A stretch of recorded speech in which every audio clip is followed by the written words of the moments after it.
Eu sou Thiago Antunes, sou ator e dançarino. Bom, na verdade, antes de conhecer o Rasa, eu conheci a Andrea mesmo, de uma forma bem casual, porque eu estava fazendo Kempo indiano na época e comecei a me interessar pela Índia, pelas artes do corpo indianas de uma forma geral, yoga. E em determinado momento achei uma propaganda do estúdio Gawase num restaurante vegetariano, e aí, sem saber nada, fui lá e comecei a fazer. E pouco tempo depois que eu estava fazendo, já estava bastante envolvido com a dança. A Andrea criou um outro estúdio que no mesmo lugar onde o núcleo Bartolomeu ocupou depois, ali na Augusto de Miranda, né? E depois veio pra cá. Eu fui acompanhando a Andrea, fazendo aula com ela nesse tempo. E assim, pra mim foi uma coisa muito surpreendente a dança indiana de uma forma geral, porque na época eu nem era ator, fazia teatro de uma forma amadora, mas eu trabalhava como web designer. E aí comecei a fazer dança, e foi uma das coisas que me fez decidir que eu não queria mais trabalhar em escritório, que eu não queria mais trabalhar com empresa. E aí fiquei muito envolvido com a dança, dançando praticamente todos os dias, assim, muito obcecado até, de certa forma. E presenciei a criação do espaço, os cursos começaram a acontecer aqui. Eu fazia também, na época, comecei a dar aula de Kempo aqui, né? Acho que foi um dos primeiros espaços que eu dei aula. Então inclusive tinha uma turma que era relativamente grande, tinha vezes que tinha 10, 15 pessoas fazendo, assim. E era um ambiente sempre muito festivo, sempre muito celebrado, 1000 acontecimentos e festas. Também numa época em que eu comecei a trabalhar com alimentação também, porque acabei me envolvendo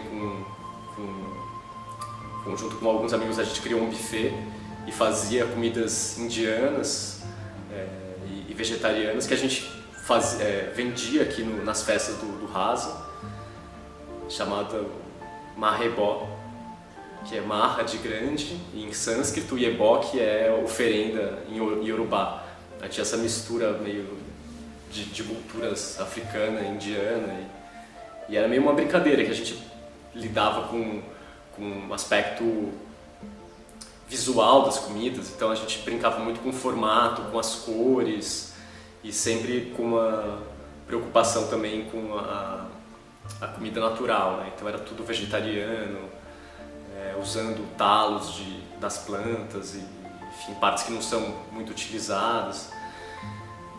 Enfim, o Rasa, acho que foi um espaço que por vários motivos, assim, fez parte da minha história, assim, né? Seja pelo Kempo, pela dança indiana, pelo Mahebó, né? Sempre tive uma ligação forte com o espaço, assim. Participei durante muito tempo me apresentando aqui, né? Acho que foi um dos espaços onde eu mais me apresentei, assim, especialmente com dança indiana, né?